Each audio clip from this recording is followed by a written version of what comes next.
د پیغمبر علیه السلام د لاسه څوک مړ دی او په څه مړ دی دا دواړه به وایي. پیغمبر علیه السلام مبارک دقه ارامي سړی دی. ابی ابن خلف دې جنگ احد کې راغی او په اسمان سور وی رسول الله بنن ملقوم پرېږدم نه او دې رسول الله مبارک پسې را روان شو. پیغمبر علیه السلام مبارک او صحابو ته وی هغوی دفاعي کوله به نه دفاعي مه کوئ ما ته پرېږدئ پرېږدئ چې دې څه کوي.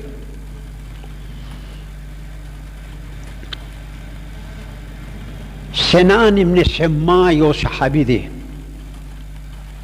هغه ولاړو رسول الله سره څه نه وی دا نیزه دې ماته لږه راکړه. سنان ابن سما بعضې د ده نوم بل ښودلی دی خو خیر دا ډېر مشهور دی. رسول الله دا نیزه راواغېستله دی چې رسول الله ته ورسېدو رسول الله دا نیزه په دې سټ باندې دقسې راخ کله داسې ریخ کله پې نیزه یې پې راخ کله بس دی واپس شو لویې لویې چغې والې په دې کې خلک وله رال وي یا ظالمه ته خو سردار یې د اهل مکه او دا څه کوې دا چغې ایله ګرېدلې قدر ته یې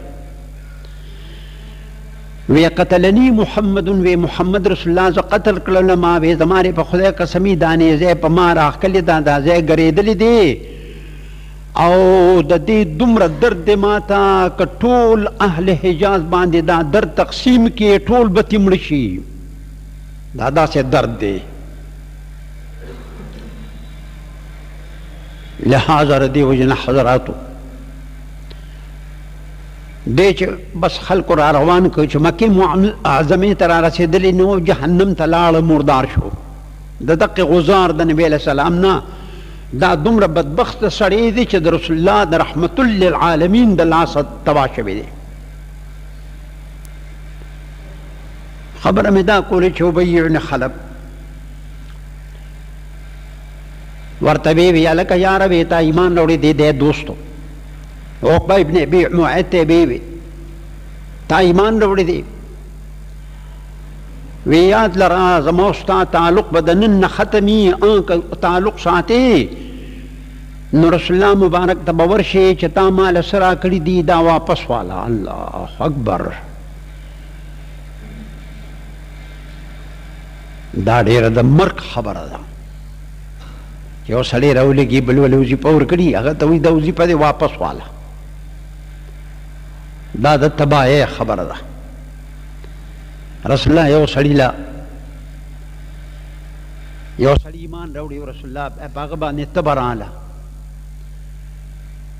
قرآن عظیم مبارک کې راغلي دي هغه رسول الله مبارک ته راغی وی صاحب تا چې ماله څه راکړي دي دا واپس واله اقلني بیعتي د بیعت په اسلام چې تا ما سره کم کړي دی دا واپس واله. رسول الله ته انکار وکړو فابا رسول الله ځکه د دې سړي دپاره ښه نه وه. درې کرتې دا سړی راغی رسول الله ته وی د ایمان دې واپس واله. په درېیم ځل هغه سړی د مدینې منورې نه بهر ووتېدو د مدینې منورې ته تلل. یروره ملګري تا ته وایم څوک چې مدینې منورې ته تللی دي نوره بزرګي مه غواړه دقه دې ډېره ده حاجي صاحب دا دې ډېره ده تا ته وایم ښه بس دقه دې ډېره ده. مدینې منورې ته الله هر څوک نه پرېږدي. ډېر خلک کوشش وکړي داخلي وکړي څه وکړي الله ته معلوم دی اگر چې دی به په ظاهر کې دعوې کوي خو خدای یې پېژني. رسول الله فرمایل مدینه منوره طیبتو دا پاکیزه ځمکه ده دا پلیت سړی نه پرېږدي ویې ویستو خو رسول الله ورسره بیعت مات نه کو. پلیت انسان دا نه پرېږدي. زما دا ملګری د حج و دا یې ناست دی ده ته مې ویې مې نور پرېږده دی اردو وی بیا خیر تپوس ته وکړه مې دقه ډېره ده چې د مدینې منورې ته الله پرېښودو دقه ډېره ده چې او بیا د جناب رسول الله ته داسې اندازه چې ناست یم دقسې مخامخ په رسول الله ته ودرېږي او رسول الله ته سلام وایي نو دا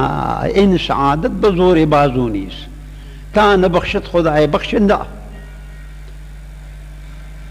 طواف دا زیارت ودا بس چې د رسول الله نه روزي نو هغه پته به بیا تا ته ولګي وی دا پلیت سړی و مدینه منوره کې الله پلیتان نه پرېږدي دی وویستی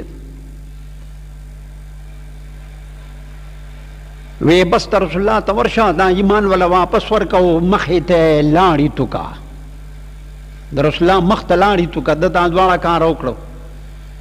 وی کوم ایمان چې د ما له راکړې دی دا والا او د رسول الله مخې ته دا لاړې تو کړې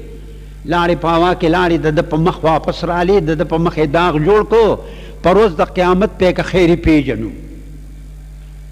د ده په مخ یې داغ جوړ کړو دا رسول الله مبارک دی جی